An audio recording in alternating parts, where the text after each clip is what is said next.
लहलहाते खेतों में बहुओं की खुशबूदार रसोई। शाम का समय था और सावित्री की दोनों बहुएं रात के खाने की तैयारी में लगी हुई थी। राधिका कढ़ाई में सब्जियां चला रही थी और रवीना मसाले पीसकर उसके पास रख रही थी। तभी घर के बाहर से आवाज आती है, अरे कहाँ गई सावित्री? घर के बाहर से इतनी अच्छी खुशबू आ रही कि हम तो सीधे अंदर चले आए। अरे आओ आओ बहनों, खड़ी क्यों, अंदर आकर बैठो। दोनों पड़ोसन आकर चारपाई पर बैठ जाते हैं। उनकी नजर बार बार रसोई की तरफ जा रही थी जहां से स्वादिष्ट खुशबू लगातार आ रही थी। अरे तेरी बहू खाना बना रही है क्या? इतनी अच्छी खुशबू तो किसी होटल से भी नहीं आती। हाँ, शाम का समय है ना, राधिका 2-3 तरह की सब्जियां मिलाकर मिक्स वेज बना रही है। तो भी इतनी अच्छी महक आ रही है। तुम्हारी बहुएं सच में बहुत अच्छा खाना बनाती हैं। हाँ, पिछली बार तुमने जो दाल भेजी थी ना, आज तक उसका स्वाद याद है। ऐसी दाल तो मैंने कहीं नहीं खाई। रसोई में खड़ी राधिका और रवीना दोनों उनकी बातें सुन लेती हैं। दोनों मुस्कुराकर एक दूसरे की तरफ देखने लगती हैं। राधिका बाहर आकर ममता से, अरे चाची, अगर आपको पसंद है तो बताइए ना, मैं अभी आपके लिए सब्जी निकाल देती हूँ। राधिका रसोई में जाती है और कटोरी में गर्मा गर्म सब्जी निकाल कर ले आती है और सविता को दे देती है। सब्जी लेते हुए सविता, अरे हाँ, मैं तो अचार लेने भी आई थी, मेरे घर का अचार खत्म हो गया है। अरे उसकी चिंता मत कर, बहुओं ने खूब अचार बना कर रखा है। रवीना तुरंत अंदर वाले कमरे से अचार की बरनी निकालती है और एक छोटे डिब्बे में अचार भर कर लाती है और रवीना को देते हुए, ये लीजिए चाची, आपके लिए खास आम का अचार निकाला है। और मेरे लिए भी थोड़ा ज्यादा भर देना, मेरे घर में सबको तुम्हारे हाथ का अचार पसंद है।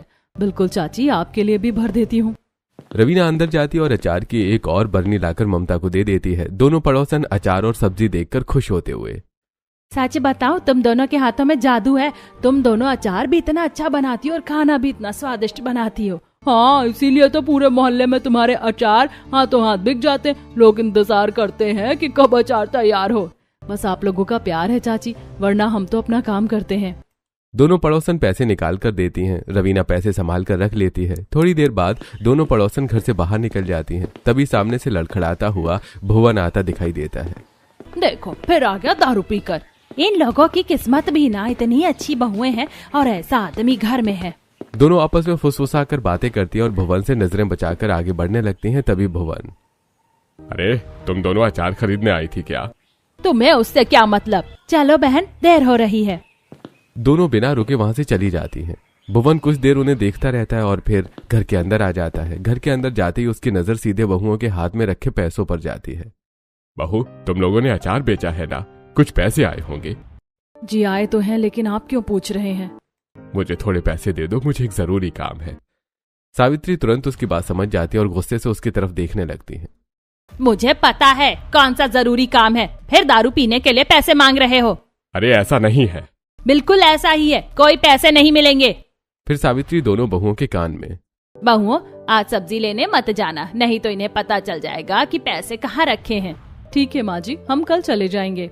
कुछ देर बाद आकाश और विकास मजदूरी करके घर लौटते हैं। दोनों के कपड़े धूल से भरे हुए थे और चेहरों पर थकान साफ दिखाई दे रही थी। अरे आज तो बहुत गर्मी थी, सच में शरीर टूट गया पूरा। पहले हाथ मुंह धो लो, फिर खाना खाकर आराम कर लेना। दोनों भाई पानी से हाथ मुंह धोते हैं। उधर बहुएं थालियां लगाने लगती हैं। थोड़ी ही देर में पूरा परिवार खाना खाने के लिए बैठ जाता है। तभी राधिका सब्जी परोसते हुए, आज मिक्स वेज बनाई है, देखिए आपको कैसी लगती है। अरे खुशबू तो बहुत अच्छी आ रही है, लगता है आज ज्यादा खाना पड़ेगा। अरे मुझे तो खुशबू सुनकर और भी ज्यादा भूख लग रही है। सभी लोग खाना खाने लगते हैं। खाने की तारीफ करते हुए माहौल कुछ हल्का हो जाता है। लेकिन थोड़ी देर बाद फिर घर की आर्थिक परेशानी की बात सामने आ जाती है। आजकल मजदूरी भी कम मिलने लगी है। अगर यही हाल रहा तो घर का खर्चा कैसे चलेगा? हाँ भैया, कई दिन तो काम भी नहीं मिलता, समझ नहीं आता आगे क्या होगा। ये सुनकर सावित्री का चेहरा उदास हो जाता है। वो कुछ पल चुप रहती हैं। बेटा, अभी हमारे गरीबी के दिन हैं, धीरे धीरे जैसे कट रहे हैं वैसे कट जाएंगे। हमारे नसीब में सब कुछ होकर भी कुछ नहीं है। माँ जी, एक बात पूछूं? हाँ बहू, पूछो। हमारे सड़क किनारे खेत इतने अच्छे हैं, फिर हम खेती क्यों नहीं करते? ये सुनते ही घर में कुछ पल की खामोशी छा जाती है। अरे बहू, मैंने बताया तो था, वो खेत बंजर हो चुके हैं। पहले ऐसा नहीं था। पहले हमारे खेत बहुत लहराते थे, उन्हें हर तरह की सब्जी और अनाज उगता था, लेकिन सालों से उनमें कुछ उगता ही नहीं है। राधिका चुप हो जाती है, लेकिन उसके मन में खेतों को लेकर सवाल जरूर रह जाता है। खाना खाकर पूरा परिवार अपने अपने बिस्तर पर सोने चला जाता है। अगली सुबह दोनों बहुएं आंगन में खटिया के ऊपर आम, मिर्च, गोभी और दूसरी चीजें फैलाकर अचार की तैयारी कर रही थी। सावित्री भी पास में बैठी थी। वो मसालों की मात्रा बता रही थी। माँ जी, ये वाली बरनी में आम का अचार भर दूं क्या? मसाले भी अच्छे से मिल गए हैं। हाँ बहू, भर दो। आज धूप भी अच्छी निकली है, अचार जल्दी तैयार होगा। और ये मिर्च वाला अचार भी तैयार है। इस बार खुशबू पहले से ज्यादा अच्छी लग रही है। तभी पड़ोसन कविता वहां आती है। आते ही उसकी नजर खटिया पर रखी अलग अलग तरह की चीजों पर जाती है। अरे वाह, आज तो पूरे मोहल्ले में अचार की खुशबू फैल रही है। आओ कविता चाची, आओ आओ, देखो हम कितनी तरह के अचार बना रहे हैं। सच में, मूली का भी, गोभी का भी, मिर्च का भी और आम का भी। तुम लोग सचमुच बहुत मेहनती हो। मेहनत तो लगती है चाची, लेकिन लोगों को पसंद आ जाता है तो अच्छा लगता है। मेरे लिए 1 किलो आम का अचार बुक कर देना और मेरी चाची के लिए भी 1 किलो अलग रख देना। पिछली बार उन्हें भी तुम्हारे हाथों का अचार बहुत पसंद आया था। बिल्कुल रख देंगे, आप चिंता मत करिए। कविता थोड़ी देर तक अचारों को देखती रहती है, फिर मुस्कुराती हुए वहां से चली जाती है। उसके जाने के बाद सावित्री दोनों बहुओं की तरफ गर्व से देखती है। तुम्हारे हाथों में सच में स्वाद है बहू, अचार बनते ही लोग लेने पहुंच जाते हैं। माँ जी, इसी से घर का थोड़ा खर्च निकल जाता है, वरना तो आजकल अच्छे से मजदूरी भी नहीं मिल रही। अगर हम अचार नहीं बनाते तो खर्च चलाना कितना मुश्किल हो जाता। तभी आंगन के दूसरे कोने से धीरे धीरे भुवन आता है। वो इधर उधर देखता है और चुपके से एक बरनी उठाकर वहां से भाग जाता है। देखा तुम लोगों ने, तुम्हारे ससुर जी फिर आम का अचार लेकर भाग रहे हैं। दोनों बहुएं पीछे मुड़कर देखती हैं। भुवन बरनी दबाकर बाहर निकल रहा होता है। रहने दीजिए माँ जी, अब क्या ही कहें। मैं तो इसीलिए कहती हूँ कि अचार संभाल कर रखा करो। उधर भुवन अचार लेकर बाजार की तरफ निकल जाता है। थोड़ी देर बाद वो साहूकार के पास पहुंचता है। अरे भाई, आज क्या लेकर आए हो? आम का अचार है, आपके लिए लेकर आया हूँ। ये ले लीजिए और मुझे पैसे दे दीजिए। साहूकार बरनी लेकर 20 रुपए भुवन को दे देता है, जिसे देखकर भुवन मुंह बनाते हुए, अरे बस 20 रुपए? मेरी बहू 200 रुपए में बेचती है। 200 रुपए? अरे मैं तो 20 रुपए दूंगा। फिर आप रहने दीजिए, मैं अपने अचार 20 रुपए में नहीं बेचूंगा, किसी और को दे दूंगा। अरे भवन, कहाँ जा रहे हो? अचार की बात नहीं करेंगे, पहले चाय आए पी लो। हाँ, चाय पीते हैं। साहूकार उसे चाय की दुकान पर ले जाकर बिठा देता है। दोनों चाय पीने लगते हैं। भुवन समझ नहीं पाता कि साहूकार अचानक इतना अच्छा व्यवहार क्यों कर रहा है। तुम्हें पैसे की जरूरत रहती है ना, ये कुछ पैसे रख लो। अपना अचार भी किसी और को बेचकर पैसे ले लेना। बिना किसी बात के पैसे दे रहे हो, लेकिन आप तो जो चाहते हैं वो कभी नहीं हो सकता। अरे कोई बात नहीं, मेरा मन था कि मैंने तुम्हें बता दिया था। अगर तुम्हें नहीं पसंद तो तुम मत करो, लेकिन दोस्ती के नाते ये पैसे रख लो। भुवन हैरान जरूर होता है, लेकिन पैसे रख लेता है। उसके बाद वो फिर शराब पीने चला जाता है और साहूकार के दिए हुए पैसों से खूब शराब पीता है। ऐसे ही आए दिन साहूकार भुवन को पैसे देता है और भुवन उन पैसों से शराब पीता। धीरे धीरे समय बीत रहा था। अरे जल्दी देखो, इन्हें क्या हो गया? बाबूजी आंखें खोलिए, लगता है इनकी हालत ठीक नहीं है। पूरा परिवार घबरा जाता है। उसी समय खबर सुनकर साहूकार भी वहां पहुंच जाता है। अरे ये तो बहुत बीमार लग रहे हैं, इनके तो अच्छी तरह इलाज करवाना चाहिए। हाँ, इलाज तो करवाना पड़ेगा, लेकिन हमारे पास पैसे नहीं हैं। पैसे की चिंता मत करो, मैं कर्जा दे देता हूँ। मैं पैसे अपने साथ लेकर ही आया था, मुझे पता था कि जरूरत पड़ेगी। ये लो पैसा और आराम से जाकर इनका इलाज करवाओ। आखिर पड़ोसी होने के नाते मेरा भी तो कुछ फर्ज बनता है। मजबूरी में सावित्री साहूकार से कर्जा ले लेती है। साहूकार के जाने के बाद सभी लोग मिलकर भुवन को शहर के अस्पताल में ले जाते हैं और उनका इलाज शुरू होता है। लेकिन लगातार इलाज होने के बाद भी उनकी हालत सुधरती नहीं है और शराब पीने के कारण शरीर के अंदर हुए डैमेज की रिपोर्ट को देखकर डॉक्टर जवाब दे देता है। सभी लोग दुखी हो जाते हैं। इतने साल साथ निभाया और हाथ छोड़कर चले गए। माँ जी, हिम्मत रखिए। हाँ माँ जी, हम सब आपके साथ हैं। दोनों बेटे भुवन का अंतिम संस्कार करते हैं। धीरे धीरे कुछ दिन बीत जाते हैं। एक दिन शाम को पूरा परिवार आंगन में बैठा था। तभी सावित्री अपनी बहुओं से, बहुओं, तुम्हारे पिताजी की बीमारी में सारा पैसा लग गया। अब तो खर्च चलाने के लिए भी कुछ नहीं बचा और ना ही अचार बनाकर बेचने के लिए पैसे बचे।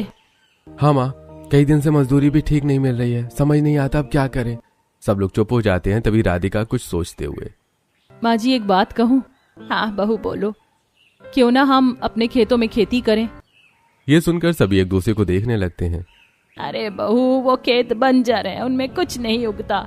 माँ जी सही कह रही है, हमने कई बार कोशिश की लेकिन उसमें कुछ नहीं होगा। खेतों पर अपनी मेहनत और पूंजी लगाने का कोई फायदा नहीं। वैसे ही हमारे पास पैसे नहीं है। बात वहीं खत्म हो जाती है, लेकिन राधिका के मन में खेतों को लेकर उत्सुकता बनी रहती है। अगले दिन तीनों महिलाएं सब्जी लेने बाजार जाती है। बाजार में भीड़ थी। अरे आज तो टमाटर भी बहुत महंगे हैं। और भिंडी भी। अगर सब्जियां सस्ती मिलती तो हम टिफिन का काम भी कर सकते थे। माँ जी, अगर हम खुद सब्जियां उगा ले तो? चलिए आज खेत भी देख लेते हैं। हाँ, देखने में क्या जाता है। तीनों बाजार से लौटते समय खेतों की तरफ मुड़ जाती हैं। वहां पहुंचकर राधिका मिट्टी को हाथ में लेकर ध्यान से देखने लगती है। दीदी, जरा ये मिट्टी देखो। क्या हुआ? राधिका मिट्टी को उंगलियों में मसलती और थोड़ा फिर चखती है। इसमें नमक है। नमक? सच में? रवीना भी मिट्टी चख कर देखती है।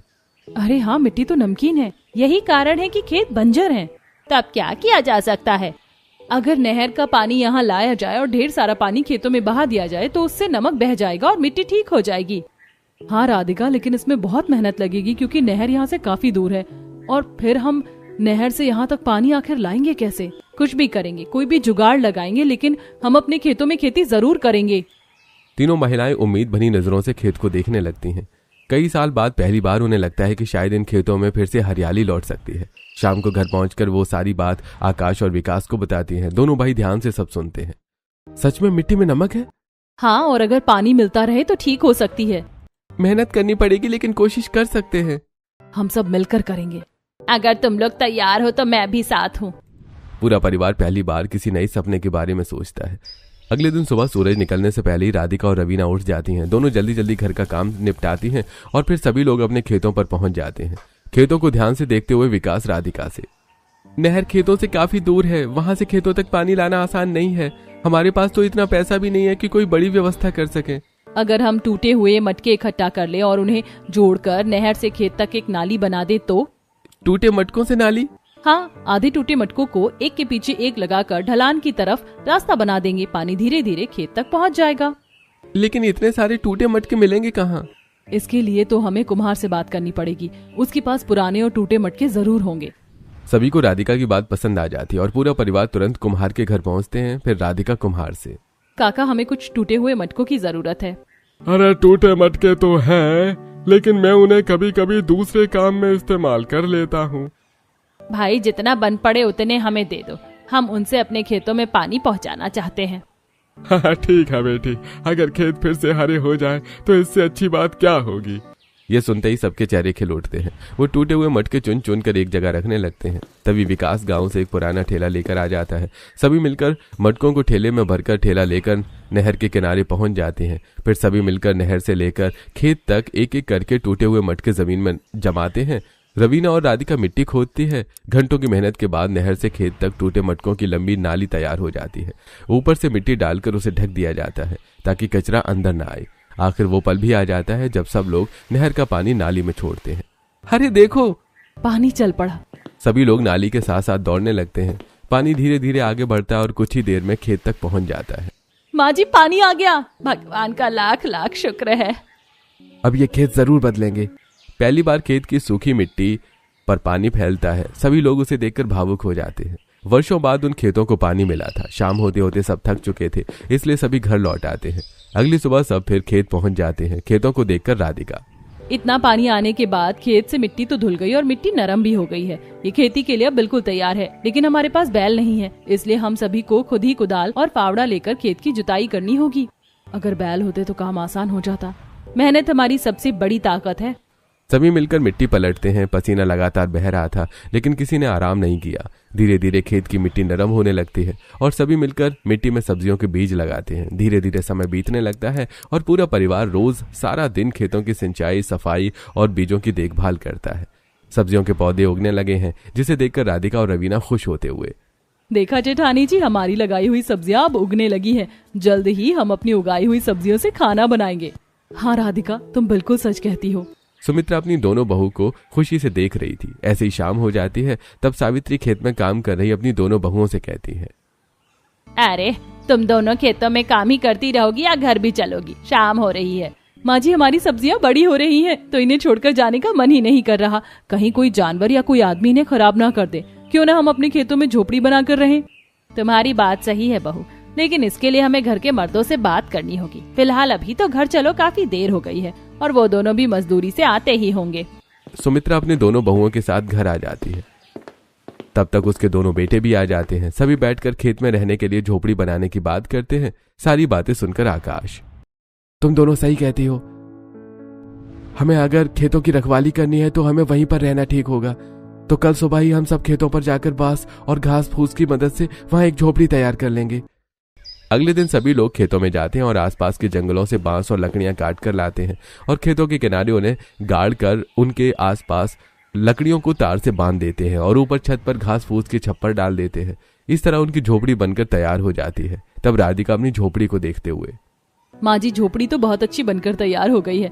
ऐसा करते हैं कि हम अपनी रसोई का भी सारा सामान यहीं ले आते हैं और यहीं पर अपनी रसोई बनाते हैं। सभी लोगों को राधा का ये आइडिया पसंद आता है। सब लोग मिलकर रसोई का सामान वहां शिफ्ट कर लेते हैं और अब पूरा परिवार वहीं रहने लगता है और साथ ही खेतों की देखभाल करने लगता है। दोनों बेटे वहीं से खाना खाकर मजदूरी पर भी जाने लगते हैं। ऐसे कुछ दिन बीत जाते हैं। एक दिन अपनी सब्जियों को देखते हुए राधा अपनी सास से, माँ जी देखिए ना, लौकी की बेल कितनी आगे बढ़ गई है। कल तक तो इतनी छोटी थी और आज देखो कितनी फैल गई है। हाँ राधिका, और ये भाटे भी कितने अच्छे लग रहे हैं। लगता है हमारी मेहनत सच में रंग लाने लगी है। बेटियों, जब इंसान सच्चे मन से मेहनत करता है ना, तो भगवान भी उसका साथ देता है। ये सब उसी का आशीर्वाद है। तीनों मिलकर सब्जियों को क्यारियों में पानी डालते हैं। नहर से टूटे मटकों वाली नाली के जरिए पानी लगातार आ रहा है। अब खेत हरी हरी सब्जियों से लहलहाने लगते हैं। थोड़ी देर बाद राधिका कुछ सब्जियां तोड़कर टोकरी में रखती है, फिर उन्हें लेकर वो रसोई में आती है। राधिका सब्जियां काटती है, सावित्री आटा गूंथती है। तीनों मिलकर खाना बनाने लगती हैं। माँ जी ये देखिए कितनी ताजी सब्जियां हैं। बाजार वाली सब्जियों जैसी बिल्कुल नहीं लग रही। क्योंकि ये मेहनत से उगी है बहू। मेहनत का स्वाद अलग ही होता है। और आज तो खाना खाने से पहले ही उसकी खुशबू सबको बुला लेगी। उसके बाद तीनों बहुएं चूल्हा जलाती हैं और झोपड़ी के अंदर मिट्टी के चूल्हे पर मिट्टी के बर्तन में खाना बनाना शुरू करती हैं। वो दाल को तड़का देती हैं, चावल बनाती हैं और फिर सब्जी बनाती हैं। कुछ ही देर में सब्जी की खुशबू पूरे इलाके में फैलने लगती है। पास के खेतों में काम कर रहे मजदूर भी उस महक को महसूस करते हैं। अरे भाई, कितनी अच्छी खुशबू आ रही है। ऐसा लग रहा है जैसे किसी शादी में खाना बन रहा हो। अरे सच में खाने की खुशबू बहुत अच्छी आ रही है। शाम को जब आकाश और विकास मजदूरी से लौटते हैं तो झोपड़ी के अंदर बैठकर खाने खाने लगते हैं। ठंडी ठंडी हवाएं चल रही थी और दोनों ही खाना खाने का पहला निवाला खाते ही मुस्कुरा जाते हैं। अरे वाह, आज तो स्वाद ही बदल गया। ये सब्जी बाजार वाली नहीं है ना? नहीं जी, हमारे खेत की पहली सब्जी है। तभी मैं सोचूं कि आज इतनी अच्छी खुशबू क्यों आ रही है। ये तो बस शुरुआत है बेटा। इसी तरह दिन बीतते जाते हैं। सब्जियां और बढ़ने लगती हैं। बेलें झोपड़ी तक पहुंच जाती हैं। खेत पहले से ज्यादा हरे और सुंदर दिखाई देने लगते हैं। उधर एक दिन साहूकार को खबर मिलती है कि खेतों में सब्जियां उग रही हैं। ये सुनते ही उसका चेहरा उतर जाता है। क्या कहा? उनके सब्जियां उग रही हैं? हाँ मालिक, खेत तो बिल्कुल हरे हो गए हैं। अगर ऐसा चलता रहा तो वो मेरा कर्जा चुका देंगे। अगले ही दिन साहूकार खेतों पर पहुंच जाता है। वहां सब लोग काम कर रहे होते हैं। सुनो, मुझे मेरा कर्जा वापस चाहिए। मैं अब और इंतजार नहीं करूंगा। साहूकार जी, अभी तो सब्जियां तैयार हो रही हैं, थोड़ा समय और दे दीजिए। हम आपकी एक एक पाई लौटाएंगे, बस थोड़ा धैर्य रखिए। मुझे बहाने नहीं सुनने, मुझे मेरे कर्जा वापस चाहिए। सावित्री और बाकी लोगों के बार बार अनुरोध करने पर साहूकार मन ही मन में, मैं ऐसी चाल चलूंगा कि ना रहेगी सब्जियां, ना उतरेगा कर्जा। ठीक है, मैं कुछ दिनों की मोहलत दे देता हूँ, लेकिन तब तक मुझे मेरे पूरे पैसे ब्याज सहित चाहिए वापस। साहूकार वहां से चला जाता है। समय बीतता है और पूरा परिवार जी जान लगाकर अपनी सब्जियों की खेती में जुटा रहता है। उनके खेतों को देखकर गांव वाले आपस में बातें करते हुए, अरे वाह भाई वाह, कितनी बढ़िया खेती कर ली इन लोगों ने। और ये सब्जियां तो बिल्कुल जैविक लग रही हैं। क्यों ना हम थोड़ी सब्जियां मांग कर ले लें। मुन्ना और कल्लू दोनों सावित्री के पास जाते हैं और उन सब्जियों को मांग कर अपने घर ले आते हैं। उसके बाद दोनों बहुएं अपनी रसोई में जाती हैं और ठंडी ठंडी हवाओं के बीच चूल्हे पर खाना बनाना शुरू करती हैं। वो खेतों से तोड़ी हुई अलग अलग तरह की सब्जियों को काटती हैं और उन्हें तड़का देकर तैयार करती हैं। साथ में रोटी और चावल भी बनाती हैं। खाना बनाते समय राधिका अपनी सास से, माँ जी देखिए, इन खेतों में खाना बनाने में हमें गर्मी भी नहीं लग रही और मिट्टी की सौंधी खुशबू कितनी अच्छी लग रही है। हाँ बहू, इन ठंडी चलती हवाओं ने तो जैसे हमारे जीवन में राहत देने का काम किया है। तभी आकाश और विकास भी वहां आ जाते हैं और वहां बैठकर ठंडी ठंडी हवाओं के बीच में खाना खाते हैं। फिर काम पर खाना लेकर जाते हैं। दोपहर में जब मजदूर उनके साथ खाना खाते हैं तो सभी खाने की खूब तारीफ करते हैं। अरे भाई, ऐसा स्वादिष्ट खाना तो मैंने बहुत दिनों बाद खाया है। और इसकी खुशबू तो कमाल की है।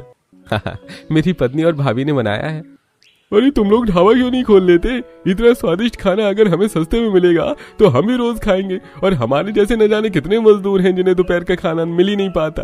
अगर तुम ढाबा खोलोगे तो हम सब तुमसे ही खरीदेंगे।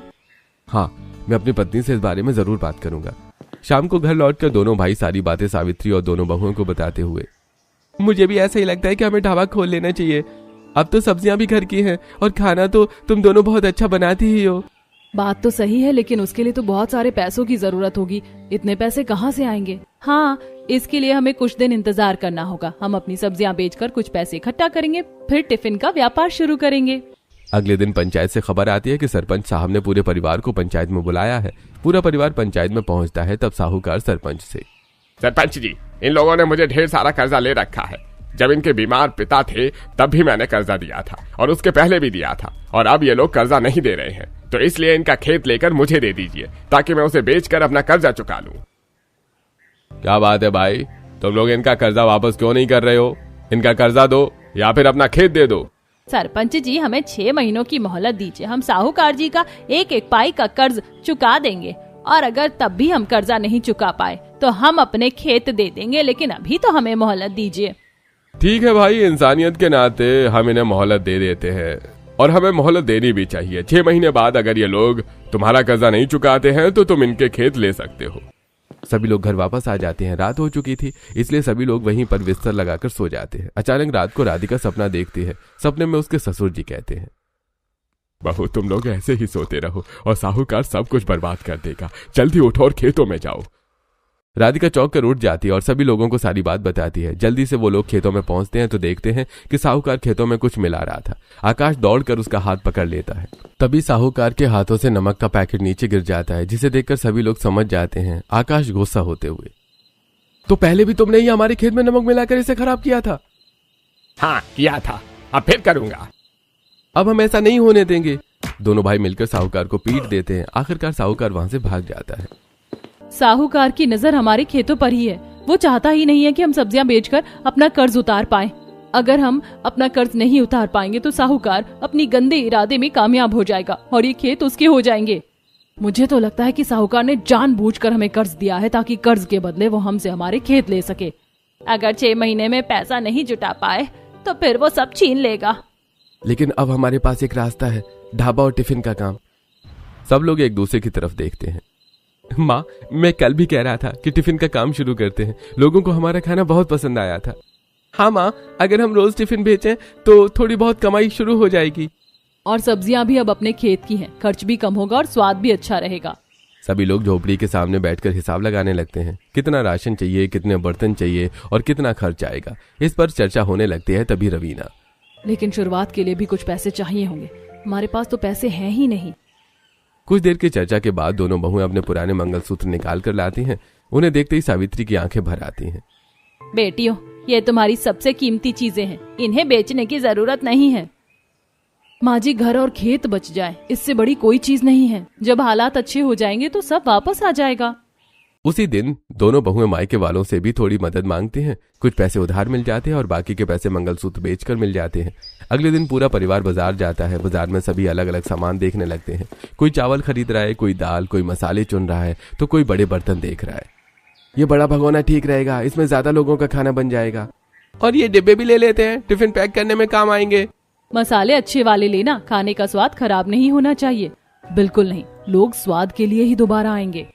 सामान खरीदने के बाद विकास एक पुरानी लेकिन अच्छी साइकिल भी खरीद लेता है और उसी से टिफिन पहुंचाने की योजना बनती है। अब मैं इसी साइकिल से टिफिन पहुंचाऊंगा और मैं मजदूरी वाले इलाके में लोगों से बात करूंगा। भगवान करे सब ठीक हो जाए। अगले दिन सुबह झोपड़ी के पास बड़ा चूल्हा बनाया जाता है। ईंटें लगाई जाती हैं, लकड़ियां जमा की जाती हैं। फिर दोनों बहुएं मिलकर पहला ऑर्डर तैयार करने लगती हैं। बड़े भगोने में दाल चढ़ती है, दूसरे में सब्जी बनती है। चूल्हे से उठती खुशबू फिर से पूरे इलाके में फैलने लगती है। दीदी, आज पहली बार इतने लोगों के लिए खाना बना रहे हैं। घबराना मत, जैसे घर के लिए बनाते हैं वैसे ही बनाएंगे। और प्यार भी डालना, वही सबसे बड़ा मसाला होता है। सभी लोग हंसने लगते हैं। कुछ ही देर में टिफिन तैयार हो जाते हैं। विकास उन्हें साइकिल पर रखता है और मजदूरों की साइड की तरफ निकल जाता है। साइड पर दोपहर का समय होता है। मजदूर खाना खाने के लिए बैठते हैं। विकास टिफिन खोलकर सबको दिखाता है, जिसे देखकर माधव, अरे वाह, कितना बढ़िया खाना लग रहा है। अरे, और कीमत कितनी है? अरे सिर्फ 30 रुपए का टिफिन है। इतना अच्छा खाना और सिर्फ 30 रुपए। देखते ही देखते सारे टिफिन बिक जाते हैं।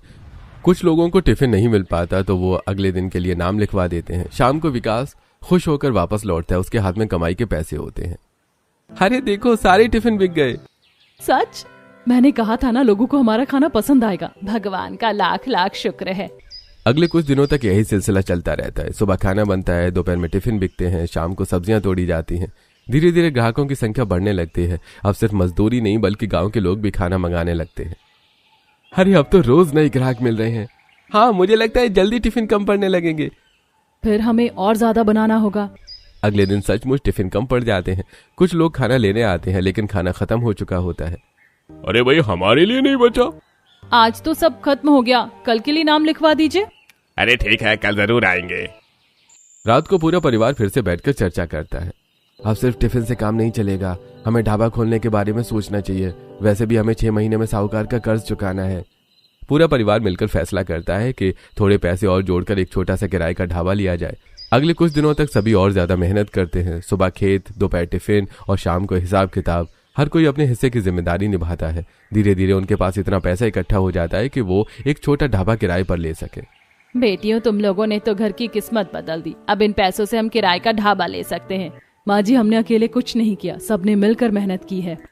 वो लोग किराए का ढाबा खरीद लेते हैं और कुछ ही दिनों में उनका छोटा ढाबा शुरू हो जाता है। सुबह सुबह वहां भी चूल्हा जलने लगता है। खेतों की सब्जियां सीधे ढाबे तक पहुंचती हैं। पहले दिन कई ग्राहक आ जाते हैं। कुछ मजदूर होते हैं, कुछ गांव वाले और कुछ राहगीर। सभी खाने के साथ अचार की डिमांड करते हैं। बहुएं खाने के साथ अचार भी बनाने लगती हैं और ग्राहकों को देने लगती हैं। अरे भाई, यही वो खाना है जिसकी खुशबू खेतों तक आती थी। जी हाँ, बिल्कुल वही है। तो फिर तो आज यही खाना खाएंगे। देखते ही देखते ढाबे में भीड़ बढ़ने लगती है। सभी लोग खाने की तारीफ करते हैं। किसी को दाल पसंद आती है, किसी को सब्जी, किसी को अचार। इसी तरह दिन बीतते जाते हैं। 6 महीने पूरे होने के करीब आ जाते हैं। एक दिन खबर आती है कि सरपंच ने पंचायत में बुलाया है। सभी लोग पंचायत में पहुंचते हैं। सरपंच जी, आप फैसला कर दीजिए। अरे पहले इनकी बात भी सुन लेते हैं। तभी आकाश आगे बढ़ता और पैसे से भरा थैला सरपंच के सामने रख देता है। ये रहा पूरा कर्जा, एक एक पैसा चुका रहे हैं। साहूकार ये देखकर चौंक जाता है। ये कैसे हो सकता है? तभी गांव का एक आदमी आगे आता है। अरे सरपंच जी, मुझे कुछ कहना है। उस रात मैंने अपनी आंखों से साहूकार को इनके खेतों में नमक डालते देखा था। पंचायत में हलचल मच जाती है। साहूकार का चेहरा उतर जाता है। अरे भैया, और मैंने इसे इनके ससुर को शराब पिलाते और बार बार कर्जा देते देखा था। इनकी नियत शुरू से ही जमीन पर थी, इसलिए यह भवन को भी बार बार शराब पीने के लिए पैसे देता था ताकि वो मर जाए और उसके मरने के बाद खेत इसके हो जाएं। अब धीरे धीरे पूरी सच्चाई सामने आने लगती है। कई लोगों की गवाही के बाद पंचायत को सच्चाई समझ में आ जाती है। साहूकार, तुम्हारी नियत शुरू से खराब थी। तुमने गलत काम किया। अब तुम इस गांव में नहीं रह सकते, तुम्हें गांव छोड़ना पड़ेगा। पंचायत का फैसला सुनाते ही साहूकार का सिर झुक जाता है। गांव वाले भी उसके खिलाफ हो जाते हैं। आखिरकार उसे गांव छोड़कर जाना पड़ता है। साहूकार के जाने के बाद पूरा परिवार राहत की सांस लेता है। दिन बीतते हैं और उनका ढाबा और भी अच्छा चलने लगता है। खेतों में सब्जियां लहलहाती रहती हैं। खेतों के बीच से गुजरने वाले लोग आज भी खाने की खुशबू महसूस करते हैं। इसी तरह लहलहाते खेतों के बीच उनकी खुशबूदार रसोई पूरे इलाके में मशहूर हो जाती है।